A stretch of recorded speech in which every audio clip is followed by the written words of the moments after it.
you very well, and OBS looks great. So go ahead. Need your permission to go live on Facebook as well as record this session. Hi, hi. And Thank you, and sir. and of course you do have permission. It's just getting things together here. uh, there we go. You can see beautiful slides. Introduction to Open Pedagogy. Excellent. Awesome. And hopefully somewhere in there you're also seeing my face in the chat, but I can't see it right now, so I'll just have to go by hope. Thank you. Welcome everyone.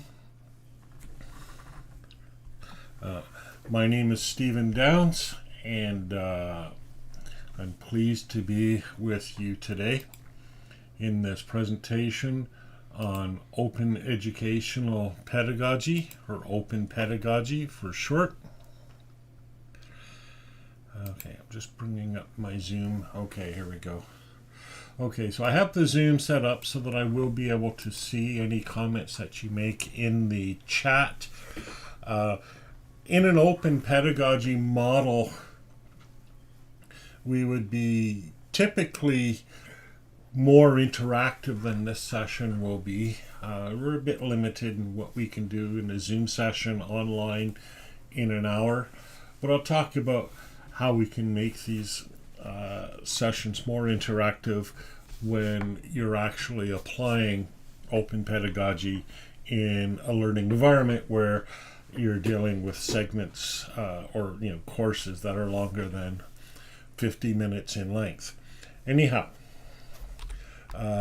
Recording in progress. Okay.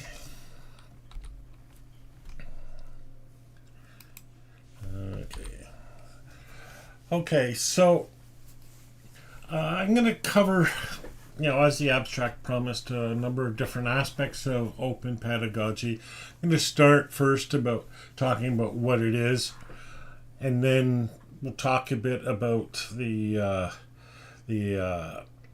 application of open pedagogy. We'll also talk about some issues, challenges, and opportunities in open pedagogy. And I know that many of you are interested in how to actually apply open pedagogy in an actual learning environment, and we'll talk about that as well. Do feel free to pose questions in the chat at any time. Or if you can get Manisha's attention as well, that also works. Oh, I see what happened. There. Oh, there I am. That's much better. Okay. I forgot to turn on my video. I'm so smart. Okay.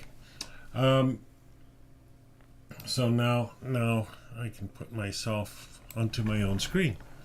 So that's lovely. Okay. So let's begin by looking at what open pedagogy is. Now, there is a historical context for this.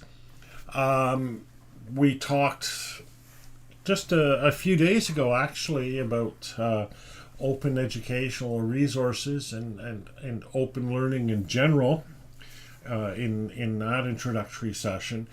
And the history of open pedagogy emerges from that history of open learning and open educational resources.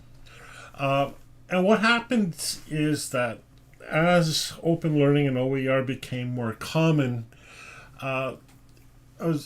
something that we might call an open movement grew up around that. And in that open movement, it began with looking at the 4 R's of open source software: the ability to reuse and rewrite, and to share, or refer, and to read or actually view the resource in the first place.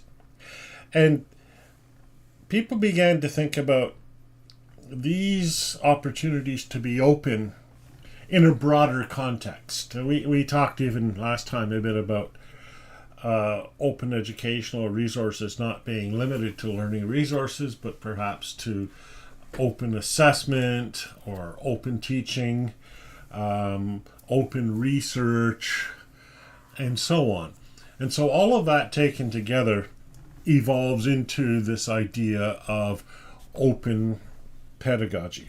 And as well, there's the idea that, in the promotion of open learning, there's a commitment to not just opening resources, but to what we might call a democratization of education. I'll use that very loosely. An opening up of education to multiple voices and multiple perspectives. Again, in the historical context, this comes from work done by people like Grania Canol and others. I'll mention a number of names as we go through this because I want to make sure that the people involved are properly credited. But we begin to see these attributes coalesce into something more concrete. So here we have an initial description that was shared by Bronwyn Haggerty, drawing from Grania Canol. Participatory technologies, and that includes open source software. The idea of education being about people, openness, and trust. The openness to innovation and creativity. So we're not locked into a fixed concept of what education is and must be. Also, and this is core to my own view of things, a culture of sharing of ideas and resources. Also core to my own understanding, the idea of connected community. We're not just all individuals struggling to swim upstream all by ourselves. The idea of education being learner-generated and not simply dictated by the institution. The idea of reflective practice. My own real simple theory of education is the role of the student is to practice and reflect. And the practice is really important, but the reflection is equally important. Thinking about what it is that you're doing as you do it. And then the idea of open peer review in the sense that, we don't just produce things, but we give each other feedback, possibly a critique, possibly a thanks to each other's work. So Catherine Cronin also wrote an important article on open educational practices, and this came out, I forget exactly when, it's 2016 or 2018, something like that. And you can see this shift in thinking from non-open education, if you will, to more open education practices. For example, the change in a student's digital identity, which used to be, back in the day, firmly rooted in that student's university career. They'd get a university-generated email address. If they got a web page at all, it would be a university-owned web page, etc. To an environment where individuals have their own identity in their own way, maybe through Twitter, although probably shouldn't use Twitter anymore these days, Mastodon or other social networking services, using social networking and even direct email to do their own networking and interaction as back channels or behind the scenes, if you will. We also see teaching practices change from closed classrooms and proprietary textbooks to using, here it says VLE, virtual learning environment, but any sort of online learning environment, and as time developed, there were more open learning environments such as Moodle or the massive open online courses that I talked about last time. And then, of course, using and reusing open educational resources. And there's also the shift, she says, from wanting strict boundaries between the personal and the professional, between student and teacher, etc., to more fluid boundaries, especially between personal and professional. There was discussion, I remember at the time, should a person talk about their own life in the context of the stuff that they do professionally, or should it all be completely impersonal? And that included online learning. And I've always been an advocate of sharing of myself online, and not just my professional opinion, which is why in my background you see evidence of me. Who I am, the sorts of things I do. It's not just clutter, although I admit it's clutter.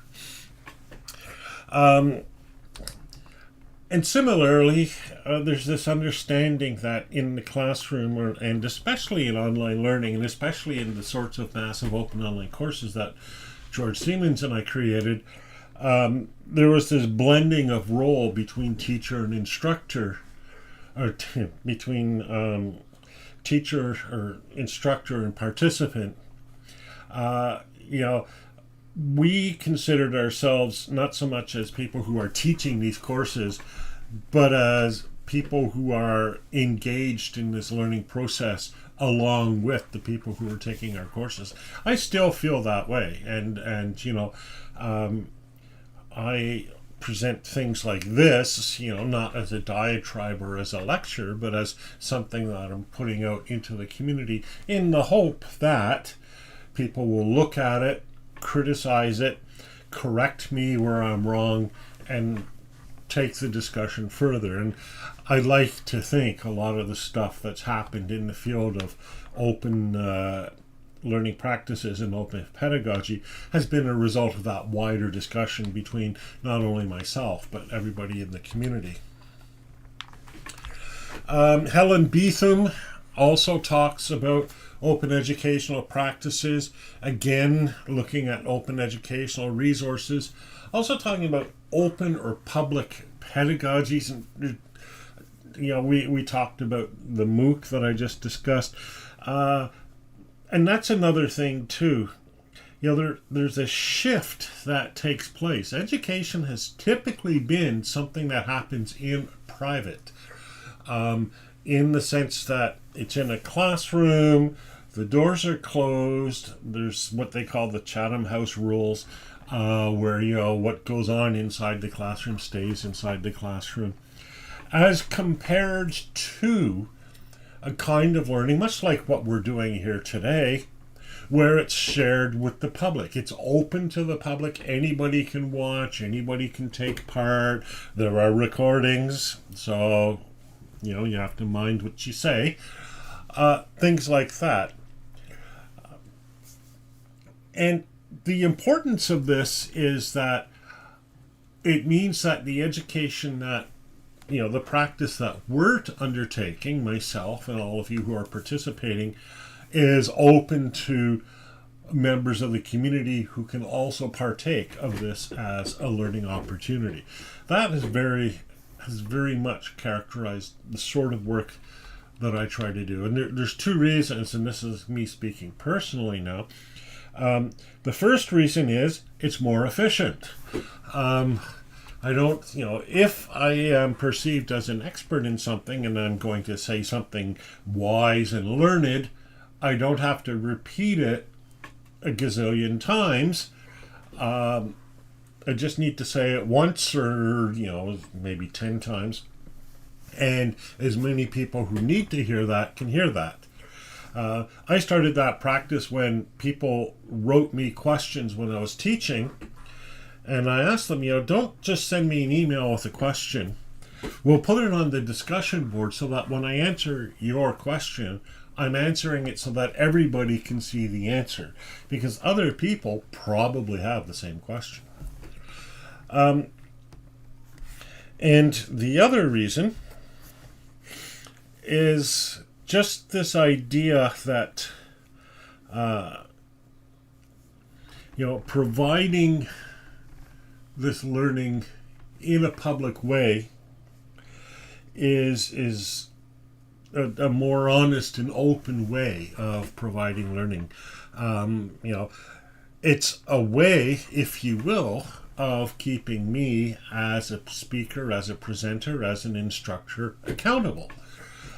Not accountable in the sense that I might get fired, but accountable in the sense that people can tell whether or not I actually know what I'm talking about, and they can draw their own conclusions about that instead of having to depend on second or third hand sources.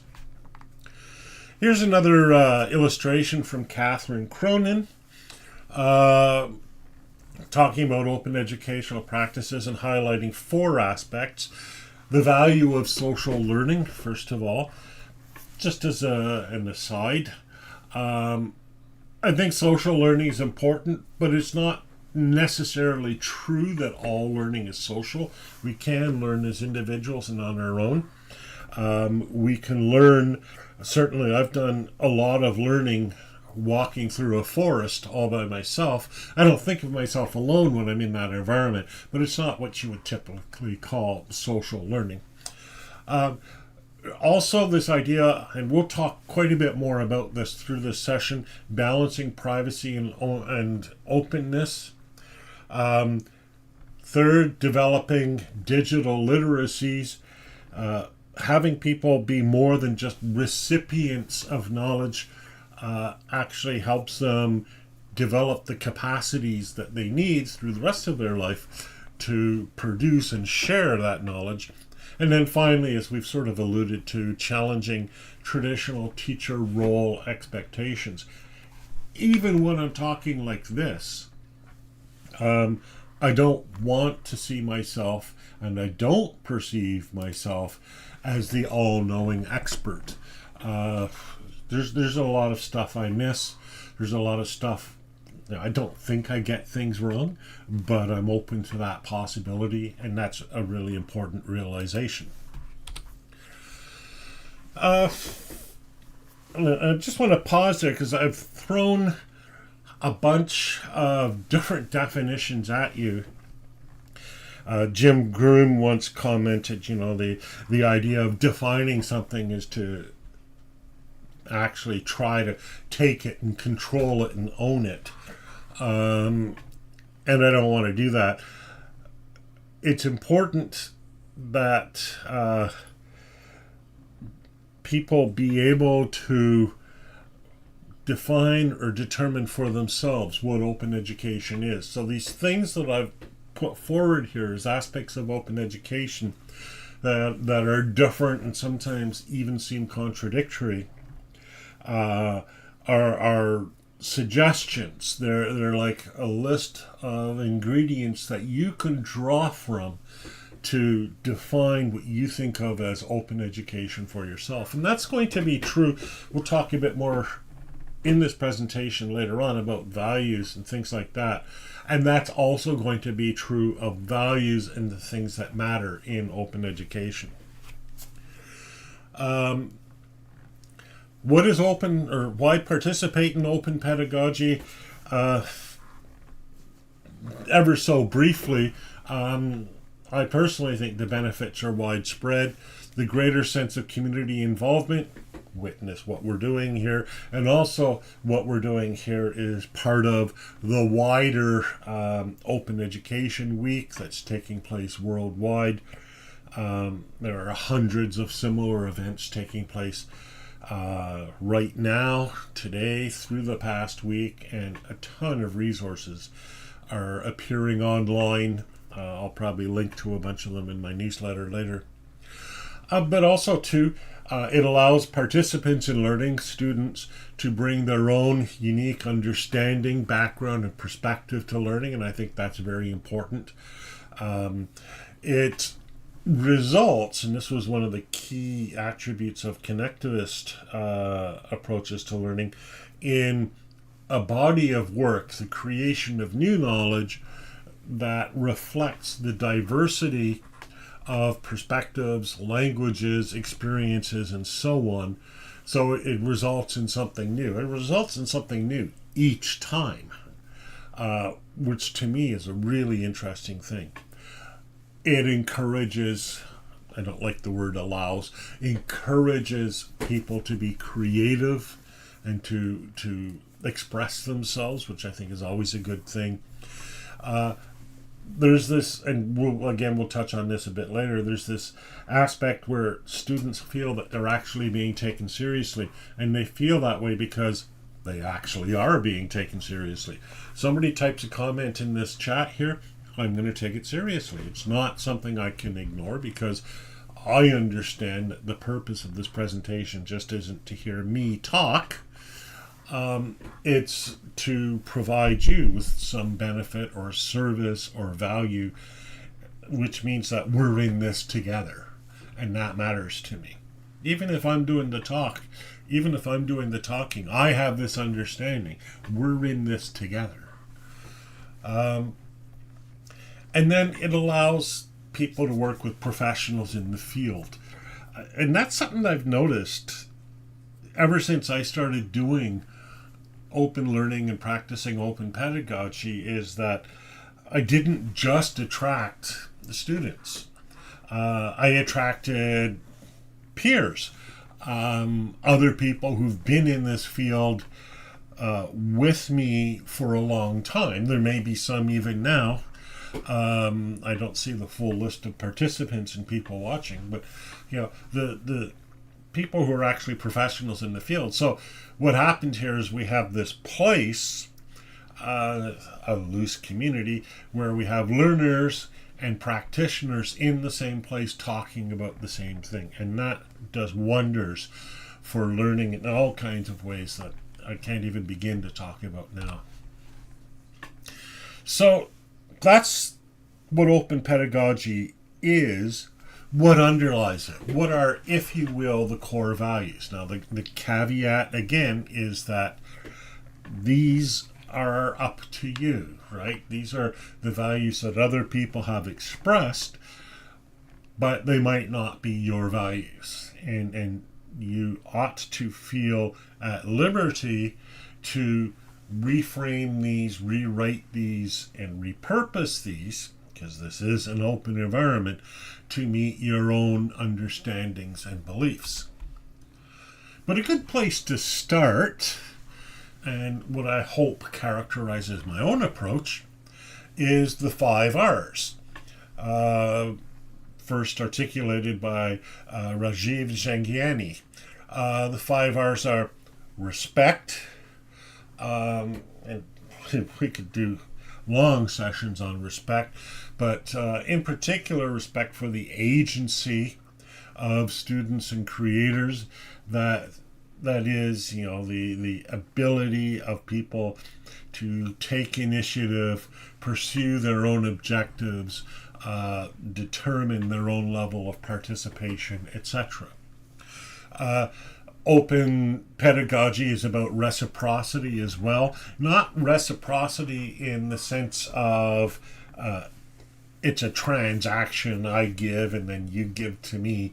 That's not what is meant here. Reciprocity in the sense that we all belong to a community, we all benefit from the community, we all contribute to the community. But it doesn't have to be a one-for-one exchange.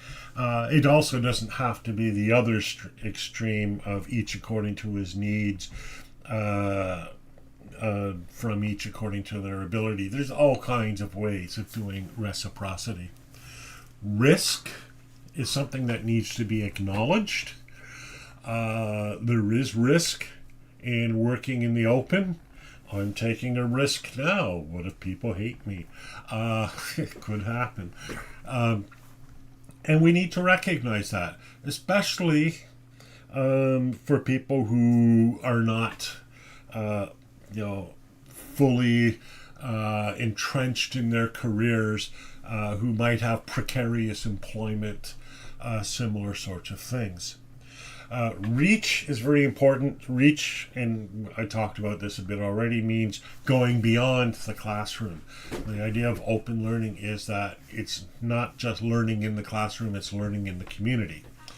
And finally, put under the heading of resist, and I've really shortened it here, resisting the commodification of learning, again, that transactional perspective. But there's a whole bunch of senses in which resist comes into play. Resisting the ownership of learning by certain groups that are in power, resisting the use of learning in order to frame and shape debate against people's self-interest, etc. There's a whole range of things. If you take a look at Rajiv's paper there, you'll see the more extended discussion. Drawing out that a bit is this idea of student agency and creator rights and community. Agency really matters to me. And it's a really important part of open pedagogy.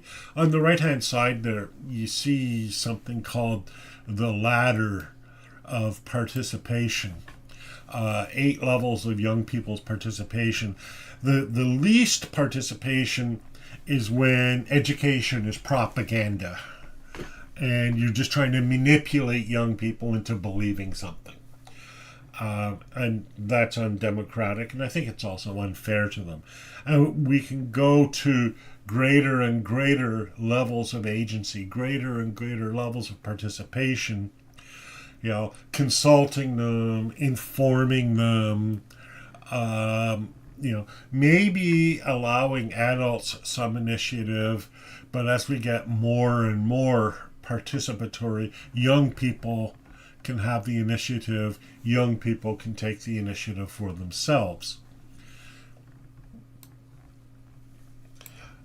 It also includes student creator rights. A question that comes up a lot is whether in open education students or participants have the ability to say, no, I don't want my stuff to be open. And the answer to that is yeah. Open pedagogy isn't a framework where everybody must be open all the time. And that's a big distinction here to draw between earlier formulations of open and later formulations of open. If you don't want to share your work or your conversation, then in open educational practices, the general feeling, and it's one I share, is to respect that. You don't have to share. We're not going to force you. Why would we force you? We believe that there are benefits, but we have to respect the risks that you may be taking. And then, of course, there's community participation, service, big area here. I can't cover it all. There's the whole domain of what they call service learning. I'm not really an expert in that, but I like the concept. But I don't like the concept of mandatory service learning because, again, that takes away from agency. But you'll find, I think, that people who are more successful in their careers and are recognized as being, if you will, I don't want to say more expert and more authoritative, something less than that, but you know what I mean. These are also people who contribute to the community, who offer service to the community. People who contribute things of value are valued. Big surprise.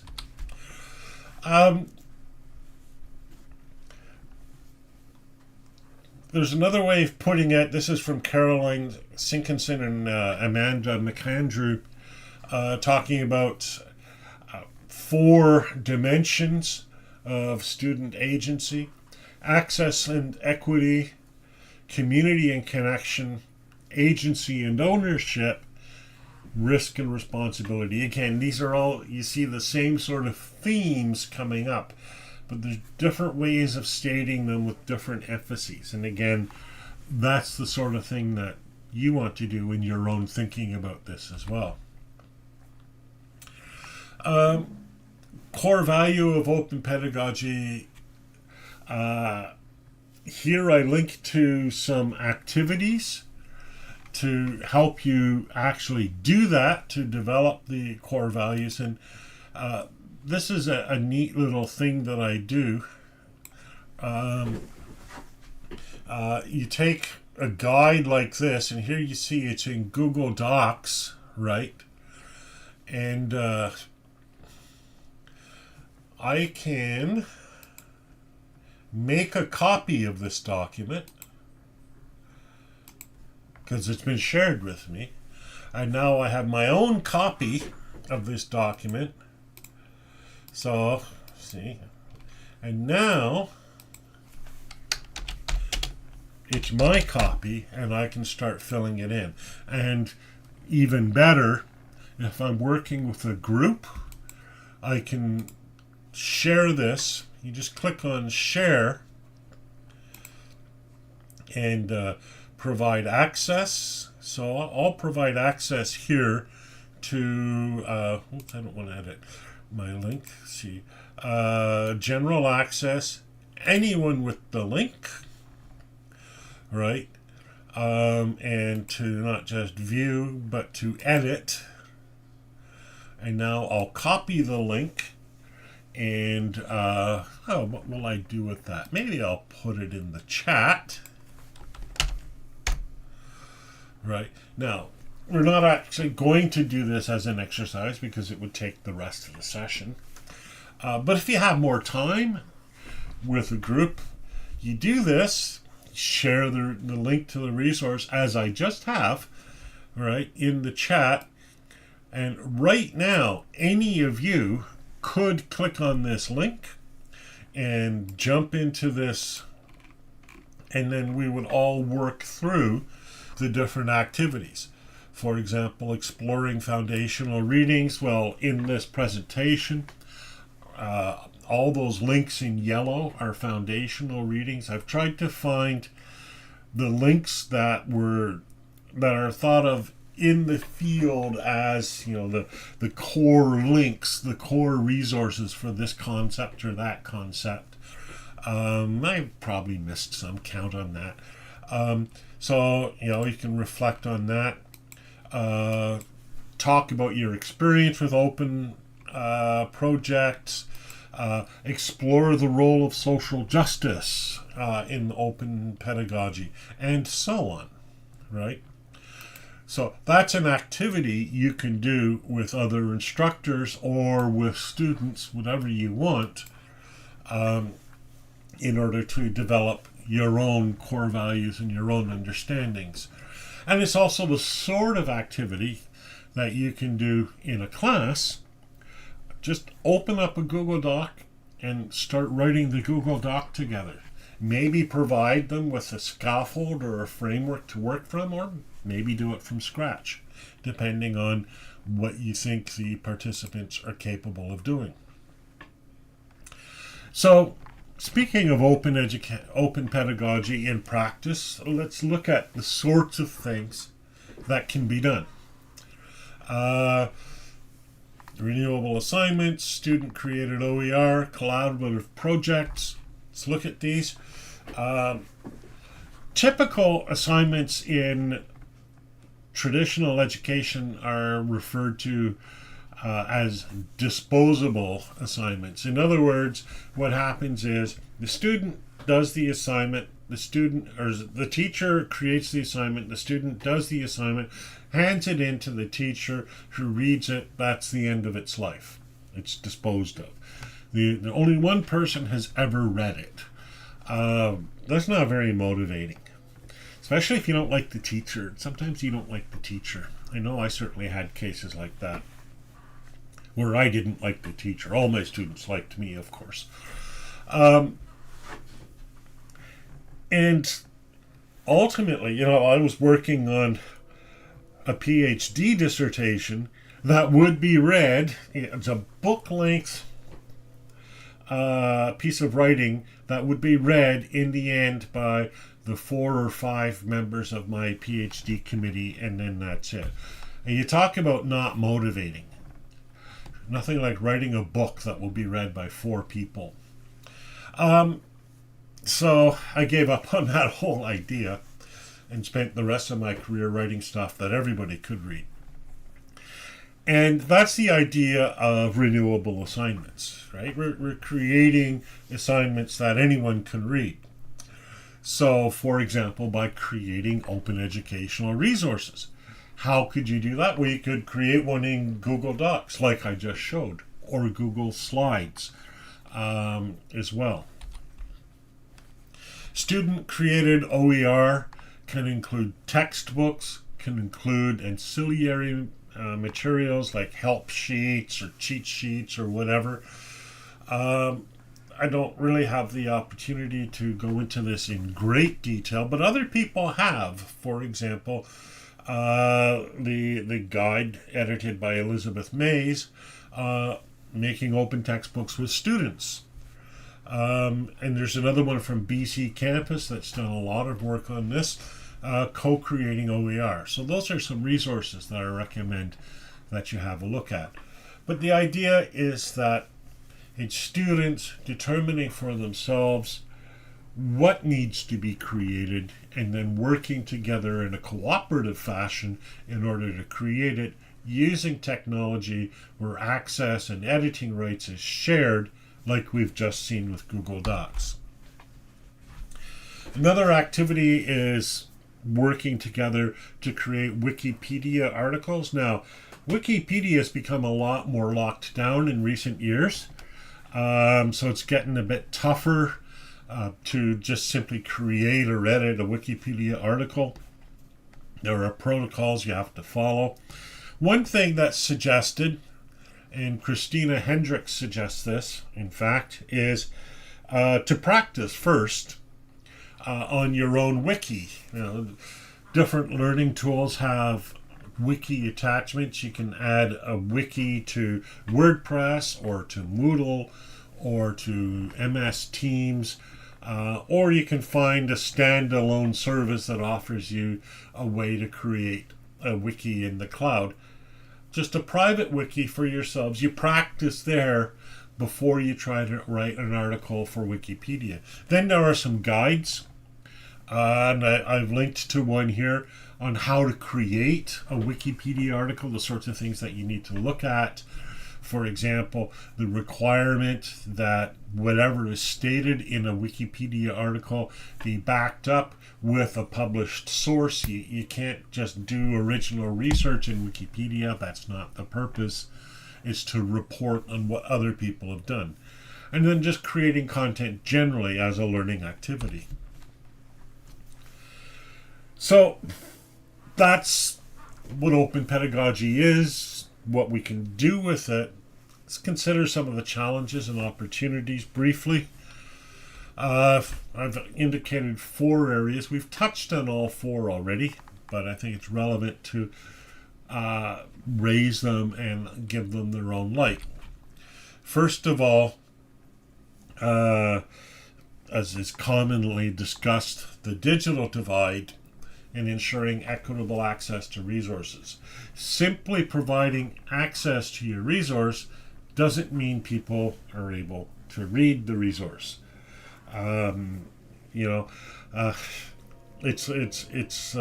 There's stories about bottle depots, and cities would say, yeah, we're helping people who collect bottles for a living get a good return for their bottles, and we've provided 2 bottle return stations. The bottle return stations, though, are way out in the suburbs. And the people who are collecting bottles live downtown. And so there's no real access. It exists, but they don't have access to it because there's no transit. There's not even a sidewalk. There's no way for them to actually cash in their bottles. That's an example of providing access but not providing access. And the same sort of thing happens in learning resources as well. There are lots of resources that are really useful for people who have internet access, but if you don't have internet access, you don't have access to these resources. And that includes government services and even presentations like this one. So you need to think, we need to think about alternatives, things like providing hard copy versions of the resource, or saving them, writing them in such a way, or creating them in such a way that they can be saved to, say, a thumb drive, or I guess nobody uses computer disks anymore, but offline media, or even creating, if there's no internet access in a community, creating a local internet, so that at least, even if there's no connectivity to the outside world, at least it's possible to connect to each other. And that's been the practice in a lot of environments. And again, there's a whole technology behind that. I actually had a little local area internet server in a box, and it just used Wi-Fi, and I had well, not the whole internet, but a good chunk of it in a little portable computer, and I'd carry that around and I'd use that. Copyright we've talked about, and ultimately the whole point of copyright is whoever creates the resource has the choice to determine whether or not it becomes open. And I think that is sacrosanct, and that applies not just to individual resources, but also to community resources. Now, last time we talked more about Creative Commons licenses, so I won't repeat all of that here. But again, it's up to the person who creates the resource to determine how widely they want to share it. In particular, in the case of Indigenous and cultural resources, it's not simply up to the individual, it's up to the community as a whole. There are protocols that need to be respected. Respecting these protocols is not contradictory to openness and open pedagogy. Indeed, it's part and parcel of openness and open pedagogy. The idea of open pedagogy isn't everyone must be open. The idea of open pedagogy is that the way we practice education is inclusive and it's respectful. And this is part of being respectful. Kayla Larson, who works with UBC, University of British Columbia, offered her own 6 R's as an approach to respecting protocol. I think it's a pretty good guide, but again, I'm not the authority on what would be a good guide for respecting protocol, and you should consult your own community and especially your own elders. But what Kyla offers is 6 things: respect, to honor the knowledge sovereignty, of course; relationships, actually building the relationships in the community. And I've seen that in Indigenous research efforts as well, where you can't do research on or about Indigenous communities without having first developed these relationships. Because, well, it's not respectful, but it also means your research won't be very good. There's a responsibility to put the community practices first. There's a reverence that is required. Reverence doesn't mean worship, but it means more than simple respect. And what that means is going to vary from person to person. Relevance, right? Working with cultural resources, Indigenous knowledge, cultural knowledge, can't simply be for your own purposes to further your own ends. There's just, again, this whole idea of reciprocity comes into it. It's expected that part of it would be giving back to the community. And I think that's as important as being able to get from the community. I think it's more important, actually. To me, openness has always been not about getting and repurposing. It's been about sharing and contributing. Privacy and security, as I mentioned before, there's risk involved with open learning and open pedagogy. And so we need to be clear about that. Catherine Cronin writes about 4 levels of openness, and working with a community or with a class, these questions need to be considered when students and participants are considering how widely they will share their own resources. Do they share it all?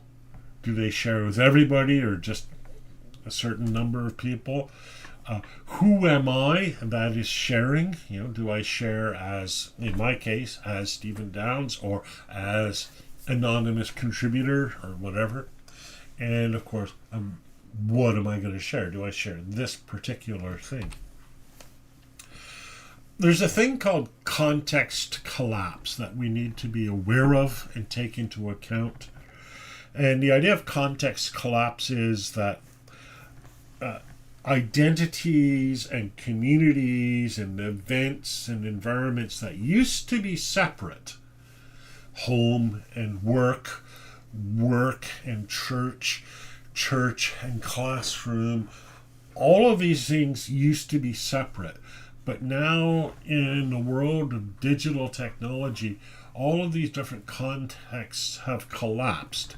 And something you put online that you intended just for your friends is now being read by your parents. It's not really what you had in mind. That's an example of context collapse. So when we're talking about openness and sharing, it's important, I think, to be aware that we're not necessarily talking about the certain specific context that we're working in right now.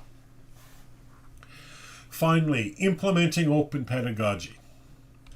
There are some strategy guides that I've listed here, tools, and there's I could open these up and now we start working through them all, but I think providing these resources will help you with your own community work through them and decide what strategies work best, for example, to engage your own community or your own learners in open pedagogy. As well, when developing these strategies, it's important and useful, I think, to develop partnerships, and especially partnerships with librarians or providers of resource repositories. Here I link to an OER librarian toolkit, because open pedagogy and working with open educational resources is not exhausted in the actual teaching. There's a range of other things that happen around that, and you'll need to, I think, develop these partnerships in order to access or acquire the capacity to do things like, for example, support accessibility and learn how to make your resources fully accessible to everybody in a community. Policy and how local and national policy might affect your creation and distribution of open resources. It's especially the case if you're working inside an institutional context. Like I work inside an institutional context, and this is the sort of question that comes up all the time. Advocacy, how to advocate for things like open pedagogy, and also if you're doing your own research, it's useful to have a librarian or somebody well versed in the research community to assist you in that process. As well, if you're developing open pedagogy or open learning practices, especially in an institutional framework, you may want to think about the sustainability, especially, and possibly the scalability of what you're doing. A lot of these initiatives I've seen, the person goes away, the initiative goes away with them. We have Manisha, for example, taking care of this micro-learning series. What happens if Manisha goes away? Does this really valuable initiative just disappear? Or has the community considered a way to make this possible to continue even if Manisha who will eventually move on, even after she has moved on. I'm not saying you should move on, Manisha. I'm just saying it's going to happen eventually.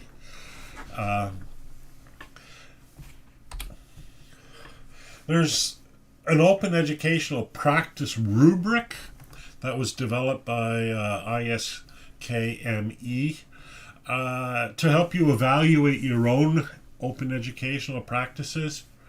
And it's been presented here in this nice pyramid style by writers at Queen's University. Just a checklist of the sorts of things that you would want to consider. Have I done this? Have I done this? Have I done this? As you reflect on your open pedagogical or open learning practice. Finally, we're almost done. Just some thoughts for reflection and discussion. First of all, just thinking about the impact of open pedagogy on student learning and engagement. We're back to why are we doing this? But, after we've done it a bit, we always want to keep these sorts of things in mind. Did we help create or discover new knowledge? Have we drawn connections from different disciplines? Is what we're doing able to be applied outside the school? Is it actually being applied outside the school? And is what we're doing being understood by others? To me, that's one of the key things. I don't think that I've actually done anything useful until what I've done has been understood by and acted on by other people. There's a whole domain of literature in discussion, not just on the role of empathy in open pedagogy, but on the attitude and the practices that go beyond the mechanical, the technological, the procedural. Jesse Stommel writes about the importance of empathy in open pedagogy, because open pedagogy is very much about the relationship between yourself and the people participating in the learning, as I've alluded to earlier. There's a whole domain or discipline called the pedagogy of care. I linked to something that Mahabali wrote that rolls up some resources about it. The idea of a pedagogy of care is that when you are in a profession, especially a helping profession such as teaching or medical services, the profession depends on the relation that you create with the person that you're serving. And what that means is not simply demonstrating, but actually caring about how that person perceives the service, whether the person needs the service that you're providing, what they want from that service, what shape they want that service to take, and are you respecting their agency and their wishes? And the philosophy of care derives originally from feminist literature and originates in the sort of care that exists between a mother and a child. And if you can imagine that, but maybe, how do I want to put this? Less a dependent way, right? Because what we're after here is not the dependence of the child on the mother. What we're after here is the attitude the mother would have regarding the well-being of the child being primary. And that's the sort of thing that carries over into these helping professions. Nell Noddings wrote a lot about this, and she writes, caring teachers listen to learners and help them acquire the knowledge and attitudes needed to achieve their goals. and not those of a pre-established curriculum. That would very much change our educational system. And that raises the potential of open pedagogy to transform higher education and foster a culture of sharing and collaboration and a whole lot more besides. An educational system actually dedicated to helping people meet their own needs, interests, and goals in their own way. That would be a change for our system. And finally, there's the capacity of open pedagogy to serve and contribute to a wider agenda, loosely categorized these days as diversity, equity, and inclusion, or to meet the needs of what might be broadly cast as a social justice agenda. And now I want to throw in a caveat yet again. It isn't up to us, me or you, to define this as being the purpose of open pedagogy, right? That's up to you. If you think these are the sorts of things open pedagogy should support, then you define open pedagogy that way. But your approach to open pedagogy might be different.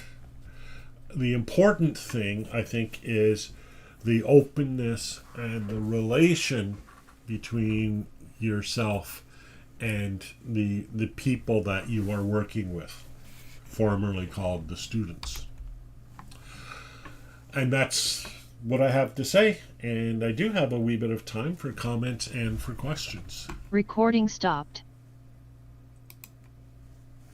Mr. Downs, what a pleasure it is to hear you. Like when you present all the sessions, even connectivism and personal learning environments and open learning, which you did last week. As you can see from the comments, they're I think they're really excellent. So I do like your scalability, about microlearning. Muscogee's Cultural College is giving us the infrastructure. So we've created a channel where we post the videos.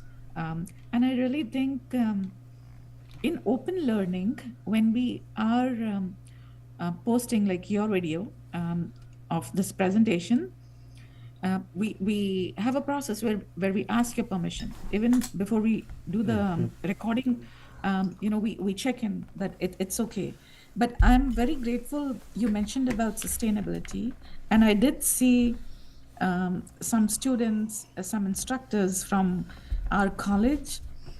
Right now, they are contributing towards which presenter should we invite. So I do have a group of people in the registration who are helping. Like I have another community of people who are helping with promoting marketing. Because I want them to use their private channels and listservs. I cannot keep a track of it. So we have the space, which is here. But in my organization, I have a colleague who's really so much convinced about openness. So it's good to have. It's like we have work in parallels. We both.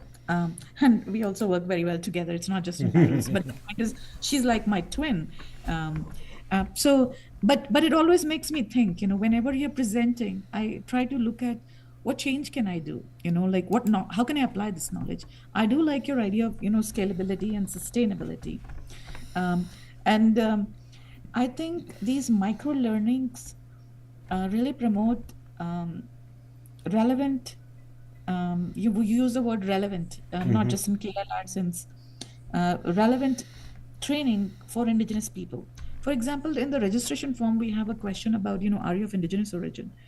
And I find that there are many people who are self-declaring, and like I did the tech tools to use for typing pre-syllabics. So, the open type of open micro-learning sessions which we are doing are like digital literacy, because not everybody knows how to download the fonts in Cree syllabics. And if language revitalization is the key, we are using the phone.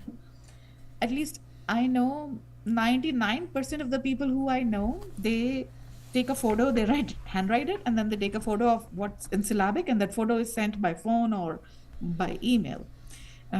So a little bit, like backend support is there to make it sustainable, but I think that's something I really want to do, because I was doing the public libraries, and when the province, they set up some small initiative. I still think a lot more work needs to be done on reserves, when literacy is important. But I think that should be your topic for the next presentation, about leadership and sustainability, because we need ideas, we need ideas. Um, and in my personal work, I've been saying to all my team at work that open pedagogy is relationship. It's a relationship, relationship, relationship, not just with students. So, to me, working with indigenous communities, it was a aha movement. Aha, like open pedagogy is relationships, because that's what we talk about Wakoto when, it's collaboration, it's sharing. But just using, like, that's why we focused on open pedagogy, because open pedagogy is relationships. I'd like to invite Karina or Shelley, Suzanne, Lillian, Celeste to say something, because it's an open platform. It's nice to hear your views too. I'm very grateful for this presentation.